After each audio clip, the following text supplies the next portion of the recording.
Hi, Aparna. Hi. Hi, Jenna. Hi. Hi, Blair. Hi, John. How you doing? Good. Good. Happy to be here. It's fun to have Joe Montini Oh my here. gosh, surreal. It's cool. You I had a you don't feeling- even want to know what we were doing in the green room. What were you doing in the green room? Criminal Minds. We're watching it. Were you? Yeah, we were watching Criminal Minds together. That's cool. Kendra, our producer, has said she's. I know. I'm looking to you as a reference to the conversation we were both part of.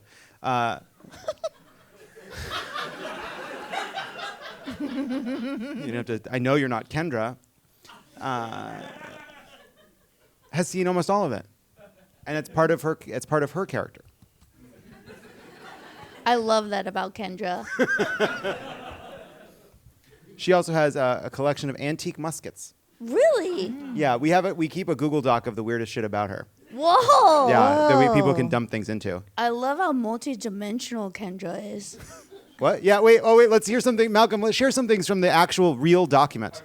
Okay. She's seen Jason Mraz. Does he have a microphone? Wait, okay, hold on. Oh, you gotta give give us him three a facts. mic. 1, she has seen Jason Mraz in concert 9 times. Wow. 2, she had a Legolas pillowcase growing up. Oh, leg. She wrote a book. You guys can check that out. It's very good. And she loves Ulysses S. Grant. It's her favorite president. Whoa. And those are a now introduced recurring segment, Kendra Facts. That was great. And I'm sorry that you were here for that. I didn't know people had favorite presidents anymore. I like that. Yeah. Do you have one? And don't say we who we guess? think you would say. Yeah, yes, I do have a favorite president. All right. Blair, you go first. No, I didn't volunteer to guess. Wow. Barack Obama. Oh, well, You sure. have to But I say have to say yes. it. But let's say Barack Obama, present company excluded, that kind of thing. Yeah, a lot of charisma on that guy. Yeah, Yeah. very charismatic. For sure. Barack Obama, very charismatic. That's It's not true. Polk. It's not James K. Polk. You're right. Taft? It isn't Taft. Rutherford B. Hayes. Hey, are we going to go through all 45? Not Tyler. I'll tell you, it's not like a reach. I'm not. You don't have to go deep into. You don't have Lincoln. to go close. Carter.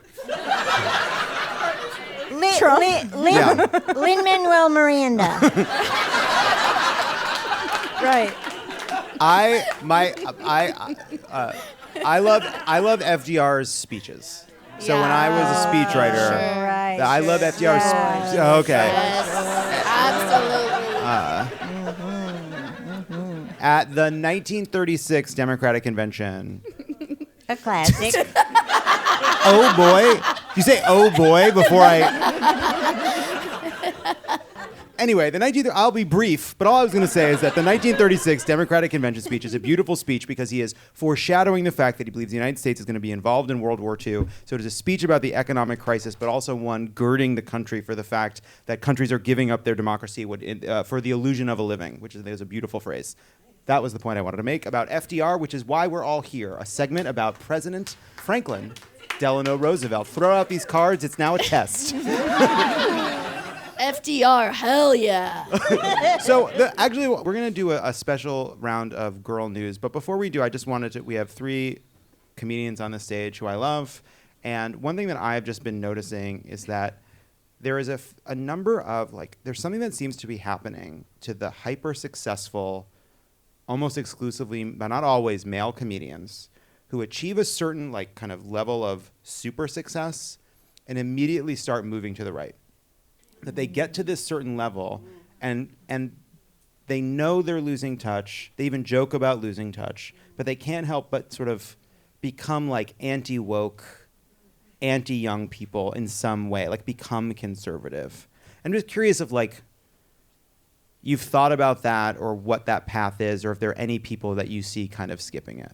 You want us to shit on our employers.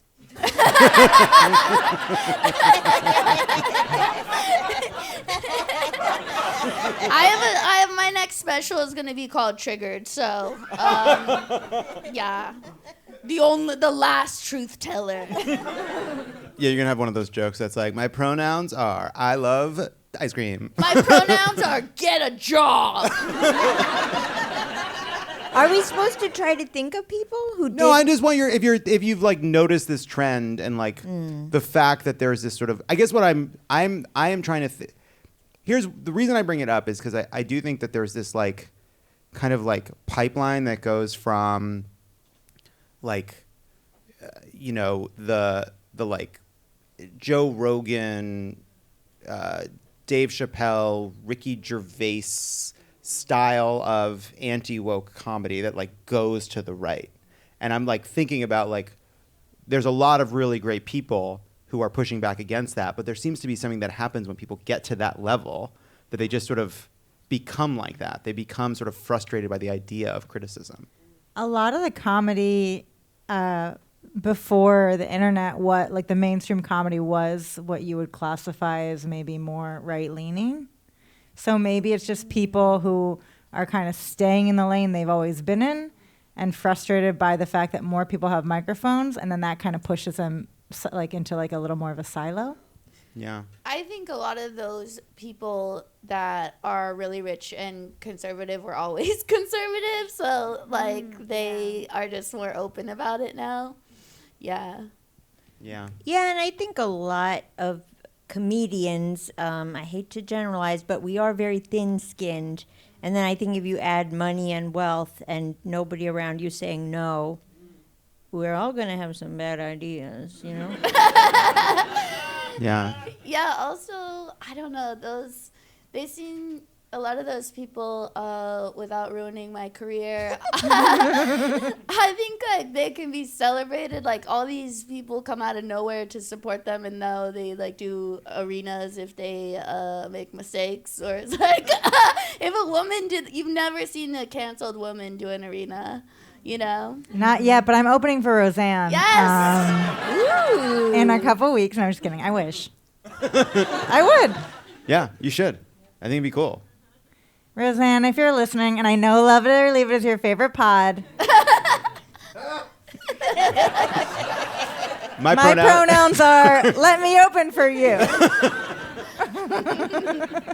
think we got to the bottom of a lot of important stuff. Was that a fun segment? I don't know. Oh. Or did you like our answers? I do like your answers. Oh, okay. I'm going to edit out the dead space where everyone decided whether or not they were going to speak. Tonight, we have a new spin on an old classic. It's one of Love It or Leave It's time-tested segments, which is gay news, in which we joke about gay news, but in a clever inversion of expectations, we present girl news.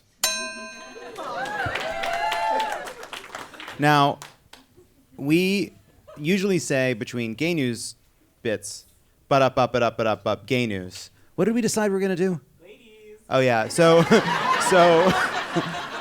but you have to say it like that.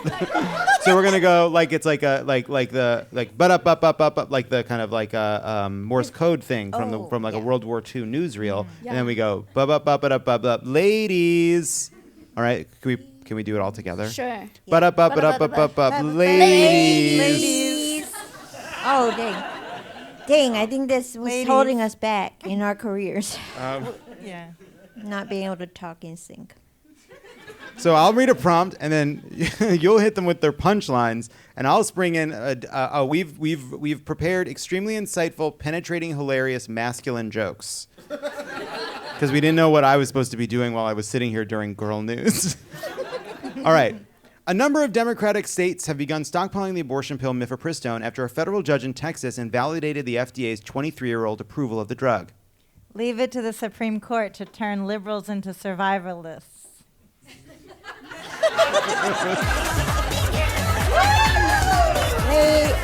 But ladies. Ladies. Wait, why is everyone? Oh, do you want to do this one other one too? Do you want me to? Yeah, we can do both. They're free. Where Oh, did is there here? You can take No, this. no, All right. I got it. Okay, all right. Wait. And for all the ways that women are increasingly being oppressed by state governments, there's actually nothing more hot girl chic than buying a bunch of medicine and refusing to throw it away even after it's long since expired. You heard it here first, ladies. Abortion bunkers are the new shiplap. Watch out. Chip and Joanna Gaines. Ladies. It's fantastic. Oh, God. Herschel Walker's wondering, is this just for states or can anyone get in on it? All right, and here I have one of my jokes for men. Much like women, democratic states be shopping. Ladies! But ladies. Malcolm, thank you for giving me the Arsenio woo woo woo. In the first 6 months after the Supreme Court overturned Roe v. Wade, more than 66,000 individuals were unable to get an abortion in their home state, according to a new report by the Society of Family Planning. Fortunately, all of those people can purchase firearms to do the trick for them. Ladies! I'm sorry, but this is unacceptable. We can't have this many women on the interstates. Yeah, You gotta finish it. You gotta finish it. You gotta finish it. I didn't you set did you a better up. joke. You I did a better joke. I No, wrote no, a couple. We're pulling out. We're pulling out. Okay. Stranger Things star. Ladies. Stranger Things star Millie Bobby Brown and Bon Jovi's son Jake Bon Jovi hinted that they may have gotten engaged. 19 is way too young to get married. Personally, when it comes to appropriate nuptial ages, I think, whoa, we're halfway there. They told me to sing. That was never really good. sing for anyone. It was really good. Hey, You did Aparna, it. it was I thought really I'd good. save it for a podcast. Ladies! Oh, I love the refrain. Okay. They also hinted that there won't be an official announcement until after they can think of a better celebrity couple name than Brown Jovi. Ladies? You're framing me. Ladies.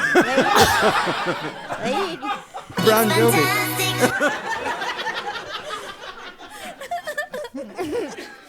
I guess I'm just like, if you're not going to name him Son Bon Jovi, or, sorry, I don't know.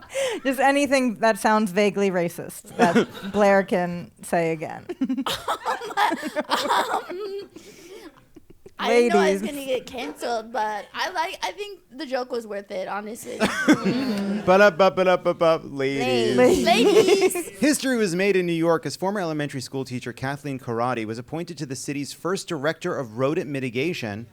She's been tasked with curbing the rat infestation and winning the city's war against the overwhelming rat population. And you know what they say, behind every great Manhattan is a great woman-hattan.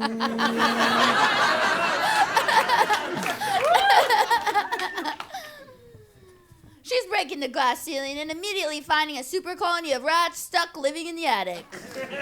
I guess some women really can have it all. In response, the Rats of New York have hired Pizza Rat to do a series of PR promos raising awareness about the surge in racist rhetoric in 2023. Rats have been given notice to leave the city by the end of the year or enroll in vocational training at SUNY Ratatouille.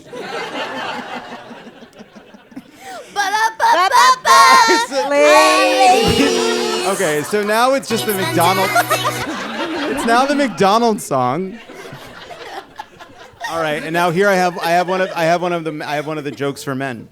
I've said it before, there's no place in society for unmarried women over 30, but I stand corrected. There is, and it's fighting rats in the street. Karate said in her press conference, "You'll be seeing a lot of me and a lot less rats." That sounds suspicious. Is she just like a bunch of rats in a suit? Aparna, help me write that one. I like that. But ladies. Ladies. I think you mean fewer, replied one of the city's giant super intelligent rats before clambering up the Woolworth building while holding a screaming damsel. But Ladies. Senator Tammy Baldwin, the nation's first openly LGBTQ senator, announced on Wednesday that she'll be running for a third term to represent the state of Wisconsin. I can't think of any headline I'm happier to read than lesbian looking for a third. Hey, someone has to be gay for Wisconsin. According to Vanity Fair, one of the terms of Jerry Hall's divorce from Rupert Murdoch is that she cannot leak details of said divorce to the writer of HBO's Succession. Okay, wait. Murdoch is still trying to figure out how this show learned he died. Wait, what was wait, hold on. The father, the character who's like the father in Succession. Logan Roy. Logan Roy Roy. died. We Yeah. all know that. We said it. Yeah, a I lot. spoiled it earlier. I know you did. I was gonna. Okay, never mind. Keep going. Sorry. No, it's good. Ladies. Well, as a woman, I'm pissed off that Rupert Murdoch would limit his ex-wife's freedom of speech. But as a woman in the entertainment industry, I'm even more pissed off that Rupert Murdoch doesn't understand the final season of Succession wrapped months ago. What kind of dumbass, all-powerful media mogul are you? You think Jesse Armstrong is still tinkering in Final Draft? You think they'd let episode 3 air if they were still breaking episode 8? Grow up! Ladies. The United Nations says it's reviewing its presence in Afghanistan after the Taliban barred women from working at the country's UN branch, a decision the United Nations calls unacceptable and unlawful. Those are some pretty weak descriptors. I would have probably gone with Sausage Fest.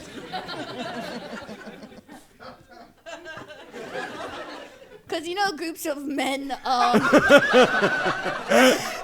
historically come up with the best ideas. True. But up, ladies. Ladies. In an interview about her new book, California Congresswoman and single mom Katie Porter said that people have told her you can't do this job without a husband. That is true about one job and one job only, and that's co-hosting a house flipping show on HGTV. Feels like we're at a Seder. Ladies. Dianu. Dianu. Ba-da-ba-ba-da-ba, Dianu. A Michigan couple welcomed the first daughter born into the father's family in 138 years. Just goes to show you that anything is possible if you want it enough, and also to cheat on your husband. Welcome to the world, precious angel. Hope you love oversized hand-me-down t-shirts and struggling to connect in female friendships. The men on his side of his family suffer from a very rare genetic disorder scientists call super gay sperm. Ladies. And finally, Nancy Pelosi suggested Wednesday that calls for Senator Dianne Feinstein to resign were sexist, saying, "I've never seen them go after a man who was sick in the Senate at way." I actually do believe it is sexist. Mitch McConnell's been dead for years. And he's still there, so. Wow, that Diane, she's really putting the she in shingles.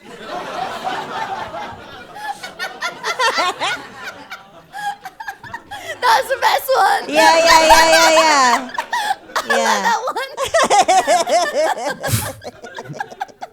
Thank you. This segment went, I would say, twice as well as I thought it would. For sure. Aparna, Blair, and Jena will stick around for the Warrant Wheel. Jenna's book, Not Funny, Essays on Life, Comedy, Culture, etc., is out on April 18th. You can pre-order Aparna's book, Unreliable Narrator, and you can see Blair's show, Blair Socci, and a few friends on April 27th at The Lyric.